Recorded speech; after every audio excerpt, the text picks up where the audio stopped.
ஃபஜ்ருடைய தொழுகையை தொழாமல் அவன் காலையில் விழித்தால் அந்த தினம் முழுவதும் அவனுக்கு சோதனை தான். கெட்ட நாள் நல்ல நாள் இஸ்லாமில் கிடையாதா? உண்டா இல்லையா? கெட்ட நாள் நல்ல நாள் இஸ்லாம் இருக்கா? கிடையாது. ஆனால் இருக்கிறது. ஒரு மனிதனுக்கு கெட்ட நாள் என்றால் எப்போது அவன் ஃபஜ்ர் தொழவில்லையோ அதுதான். அல்லாஹ்வுடைய தூதர் ஸல்லல்லாஹு அலைஹி வஸல்லம் சொன்னார்கள், இரவில் தூங்கும் பொழுது ஷைத்தான் 3 முடிச்சுகளை போடுகிறான். எத்தனை முடிச்சுதா? எத்தனை முடிச்சு? 3 முடிச்சுகளை போடுகிறான்.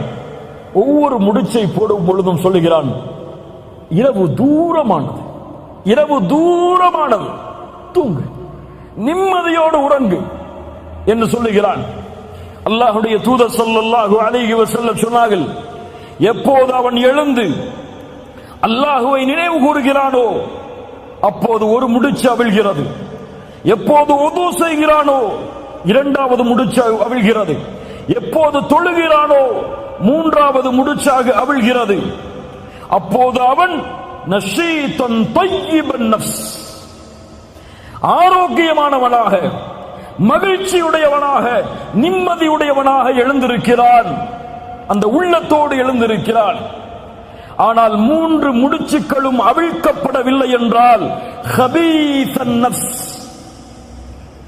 அசுத்தமான உள்ளத்தோடு, கஸ்லான், சோம்பேறியாக அவன் எழுந்திருக்கிறான். புரியுதா? அந்த 3 முடிச்சுக்களும் அவிழ்க்கப்பட்டு ஃபஜ்ருடைய தொழுகையை அவன் நிறைவேற்றினால் அன்றைய தினம் முழுவதும் அவன் தொடக்கூடிய எல்லா காரியமும் வெற்றி. ஃபஜ்ருடைய தொழுகை தொழாமல் அவன் எழுந்திருந்தால் அன்றைய தினம் முழுவதும் சோம்பேறித்தனத்தால் நிரம்பி இருக்கும்.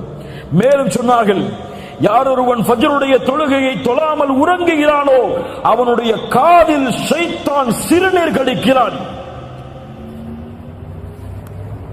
அல்லாஹ்வுடைய தூதருடைய வாக்கு உண்மை. ஃபஜ்ருடைய தொழுகையை தொழாமல் உறங்கிக் கொண்டிருப்பவர்களே, உங்களுடைய காதில் ஒருவன் சிறுநீர் கடிக்கிறான். அவன் யார்? அல்லாஹுவால் சபிக்கப்பட்டவன், தூதரால் சபிக்கப்பட்டவன், மூமின்களால் சபிக்கப்பட்டவன். அது மட்டுமல்ல, அல்லாஹ்வுடைய தூதர் சொன்னார்கள், 2 தொழுகை முனாஃபிக்குகளுக்கு தான் சிரமம். நல்ல பதிஞ்சுக்கோங்க, நல்ல உள்ளத்தில் அழுத்தி தேய்ங்க இந்த ஹதீஸை. 2 தொழுகை முனாஃபிக்குகளுக்கு தான் சிரமம். அல் ஃபஜ்ரு வல் இஷாஉ, இதுவெல்லாம் அல் ஃபஜ்ர் வல் இஷா. நான் சொல்கிறேன், ஃபஜ்ருடைய தொழுகையை தொழாமல் உங்களுடைய விழிப்பு இருந்தால், சூரியன் உதயமானதற்கு பிறகு நீங்கள் ஃபஜ்ரை தொழக்கூடிய வழக்கமுடையவர் என்றால், அல்லாஹ் பாதுகாக்கட்டும், அல்லாஹ் பாதுகாக்கட்டும், நாம் முனாஃபிக் என்பதில் சந்தேகமே கிடையாது. நீங்க முஃமின் நினைச்சுக்கோங்க, அல்லது ஜமாத்து தலைவர் நினைச்சுக்கோங்க, அல்லது ஒரு இயக்கத்துடைய தலைவர் நினைச்சுக்கோங்க, அல்லது முஸ்லிம்களுடைய தலைவர் நினைச்சுக்கோங்க, என்னுடைய ஈமான் எல்லாம் இன்று மௌத்தானா சொர்க்கம் ஜன்னத்துல் ஃபிர்தௌஸுடைய உயர்ந்த இடம் என்றெல்லாம் கற்பனை செய்து கொள்ளுங்கள்.